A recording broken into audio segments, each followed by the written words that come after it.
Hello everyone, welcome to Hojoborolo channel. আজকে আমরা বেরিয়ে পড়েছি নিকো পার্কের উদ্দেশ্যে।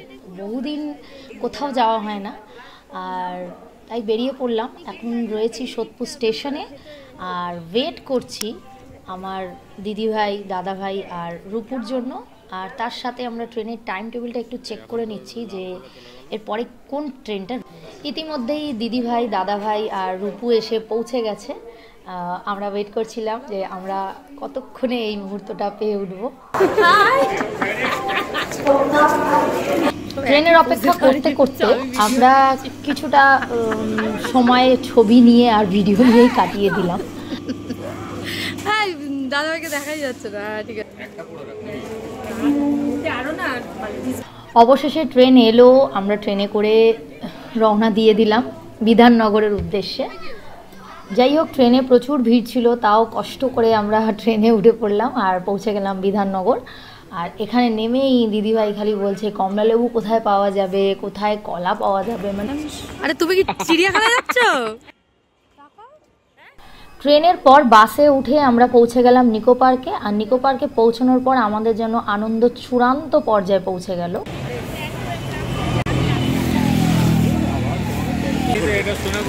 তাড়াতাড়ি তাড়াতাড়ি তাড়াতাড়ি সবাই সবাই আমরা এসে গেছি, আমরা এসে গেছি, আমরা এসে গেছি।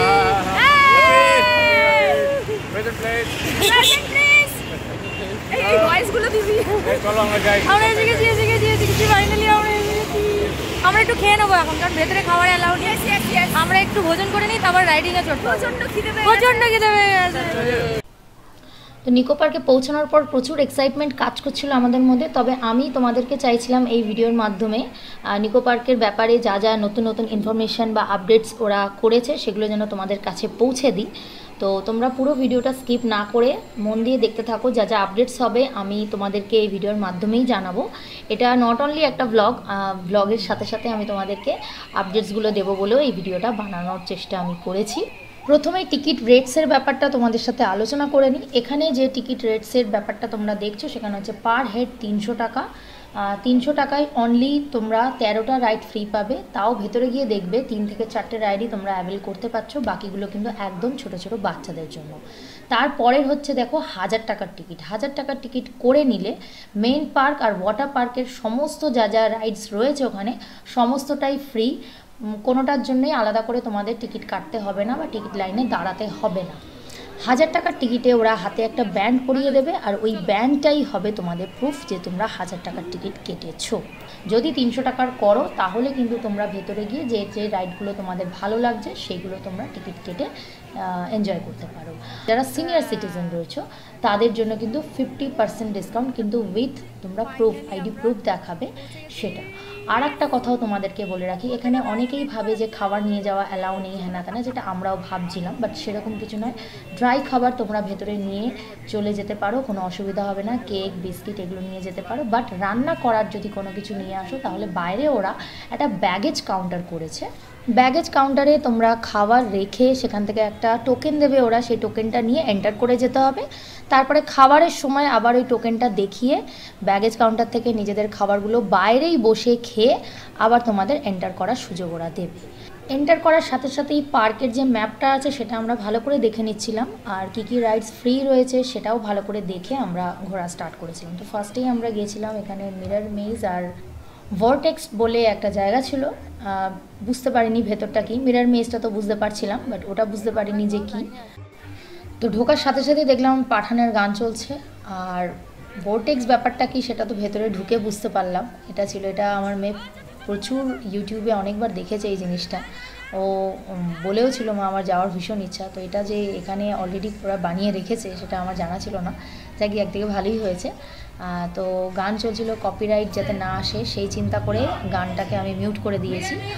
আর এখানে হয়েছে আমরা সেখান থেকে মিরর মেজের দিকে চলে এসেছিলাম। ভয় লেগে গেছে তো।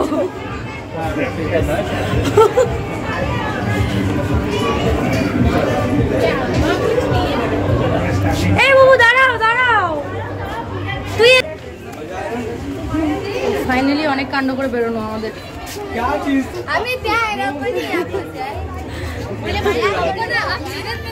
হ্যাঁ হ্যাঁ হ্যাঁ হ্যাঁ হ্যাঁ, রূপুকে দাও, রূপু রূপু। এখানে গিয়ে দেখলাম একটা ফুড কোর্ট রয়েছে। খাওয়া দাওয়ার ব্যাপারে আমি পরে আসবো আলোচনায়, কারণ এখন যে সময় আমরা পৌঁছেছি একদমই রেস্টুরেন্ট ফাঁকা। তো যখন খাবো তখন তোমাদের সাথে এটা নিয়ে আলোচনা করব। সামনে যেটা তোমরা দেখছো ওটা হচ্ছে স্কাই ড্রাইভার। মানে আমার তো প্রচণ্ড ইচ্ছা ছিল এটা চলার, ইভেন রূপুরও ভীষণ ইচ্ছে ছিল চড়ার, কিন্তু হয়ে ওঠেনি আমাদের। যাই হোক, আমরা ফ্লাইং সসারে উঠে প্রচুর মজা করেছি, আর মজার পরে আরও কী কী কাণ্ড ঘটলো সেগুলো তোমাদের সাথে শেয়ার করছি।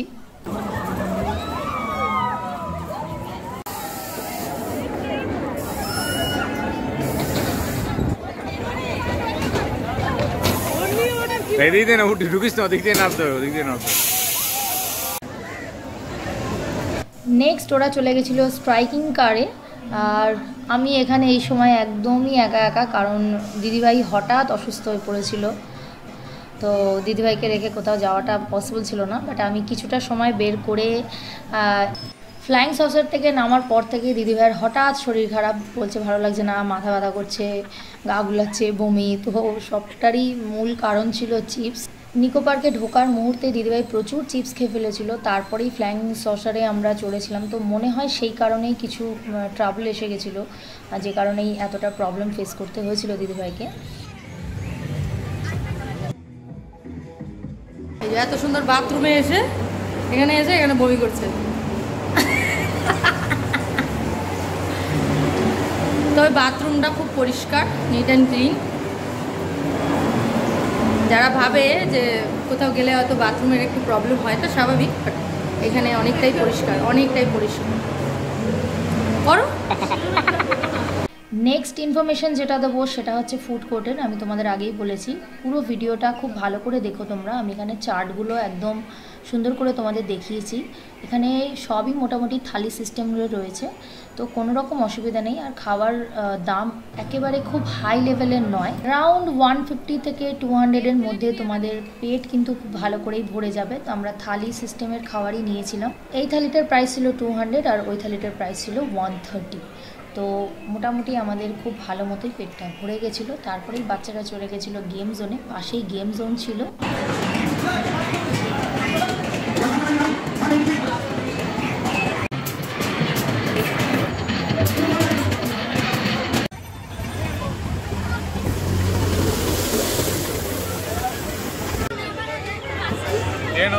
আবার মুখে মারবো যদি না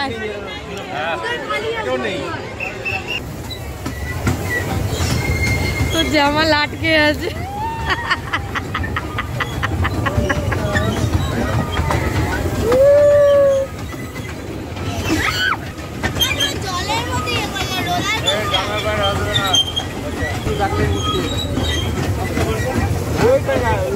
মুড়ি খেয়ে ওষুধ খেয়ে সব রকম ওষুধ চলেছে, সব রকম ওষুধ।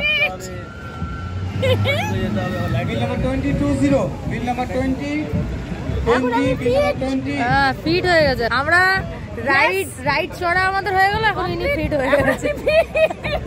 মানে মারতে ইচ্ছা করছে আমার, ধরে মনে হচ্ছে মারি। যাই হোক, এখনো আমাদের অনেকগুলো রাইড চড়া বাকি। আমরা এখন রোপওয়েতে ওঠার ইচ্ছা আছে, দেখা যায় রোপওয়েতে উঠবো আমরা। তার সাথে এটাও জানিয়ে রাখি আমি যে 6:45 থেকে 6টা অবধি কিন্তু মোস্ট অফ দ্য রাইডস পুরো বন্ধ রাখা হয়, কারণ ওই সময় ওরা ফায়ার ক্র্যাকার্সের একটা সময়, যেটা আমরা ফেস করেছি। আর তার জন্য আমাদের অনেকক্ষণ, এমনিতেই রোপোর লাইন প্রচুর ছিল, তারপরেও আমাদের এই সব কারণের জন্য আরও অনেকক্ষণ চুপ করে দাঁড়িয়ে থাকতে হয়েছিল।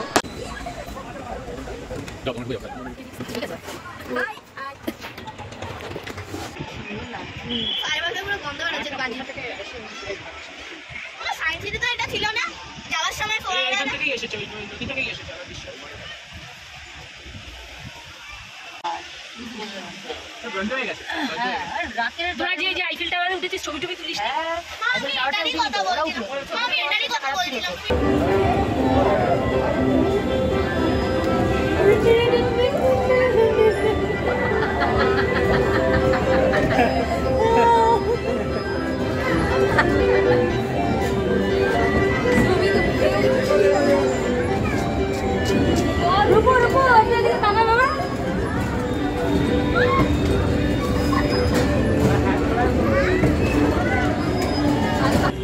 ফাইনালি আমরা বেরিয়ে যাচ্ছি, আমাদের হয়ে গেছে ঘোরা। এখন 7টা বাজে, একটু মন খারাপ কিন্তু খুব ভালো লাগলো। অনেক দিন পর আমরা একসাথে ঘুরতে বেরোলাম, অনেক দিন মানে অনেক বছর পর, বছর না এক যুগ পরে বেরিয়েছি। যাই হোক ভালো লাগলো আজকে আমাদের। বেরোনোর সময় গেটের কাছে আমাদেরকে সিকিউরিটি গার্ড একটা করে কার্ড দিচ্ছিলেন, তো সেই কার্ডটা তোমরাও নিও, তোমরা যারা যাবে ভিজিট করতে তোমরা অবশ্যই নিও। সেই কার্ডটার ভ্যালিডিটি 3 মাসের জন্য থাকবে, আর সেই কার্ডটাতে 6 জন যেতে পারবে, আর 40% কিন্তু ডিসকাউন্ট হবে প্রত্যেকটা রাইডের উপর। পুরো ভিডিওটা যদি ভালো লেগে থাকে তাহলে অবশ্যই সঙ্গে থাকবে। Thank you so much.